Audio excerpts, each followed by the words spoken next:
ജോലി കിട്ടുമെന്ന് അറിയായിരുന്നു, കാരണം ഞാൻ ഫീഫോളിലല്ലേ പഠിക്കുന്നത്.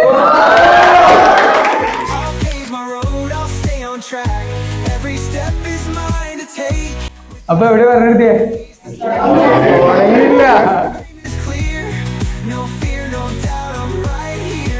4 പേരാണ് പ്ലേസ്ഡ് ആയിട്ടുള്ളത്. വളരെ സന്തോഷമുള്ള കാര്യമാണ്. 4 പേരാണ് പ്ലേസ്ഡ് ആയിട്ടുള്ളത്. അപ്പൊ ബാക്കി കാര്യങ്ങൾ പറയാനായി നിങ്ങളുടെ കപ്പിത്താൻ നമ്മളെന്താണ് ഗോൾഫ് ബാച്ച് തൂക്കുമെന്ന് സാബിക് സാർ പറയാറ്. ഗോൾഫ് ബാച്ച് ലിറ്ററലി തൂക്കി. On back is the first person to get placed in this class. So നമുക്ക് കേക്ക് കട്ടിങ്ങിന് മുമ്പ് നിങ്ങൾക്ക് എല്ലാവർക്കും, നിങ്ങളും എക്സൈറ്റഡ് ആയിരിക്കും ഇവരുടെ എക്സ്പീരിയൻസ് എങ്ങനെയാണെന്ന് അറിയാം. ഒരിക്കലും പ്രതീക്ഷിച്ചില്ല. ഹാപ്പിയാണ്. താങ്ക്സ് ടു ഫീഫോൾ അക്കാഡമി ആൻഡ് നിസാഖ് സർ. അവിടെ ചെന്നപ്പോ ഞാൻ ഏറ്റവും കൂടുതൽ പറഞ്ഞ ഡയലോഗ് പോവാന്നായിരുന്നു. പക്ഷെ ഒരാളുടെ മുഖം എന്റെ മൈൻഡിലുണ്ടായിരുന്നു, സാറിന്റെ. നിഷാഖ് സാർ വെറുതെ വിളിച്ചിട്ട് എന്തായാലും പോണം സാറെ വേറെ ക്ലാസ്സിലായിരുന്നു. എന്നിട്ട് രാവിലെ ഓടി പിടിച്ച് വന്നിട്ട് പറഞ്ഞതാണ്. അതുകൊണ്ട് മാത്രം പോയതാണ്.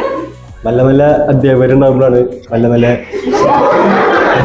അപ്പൊ ഇത് ഞങ്ങളുടെ വിജയല്ല, നിഷാഖ് സാറിന്റെ വിജയമാണ്.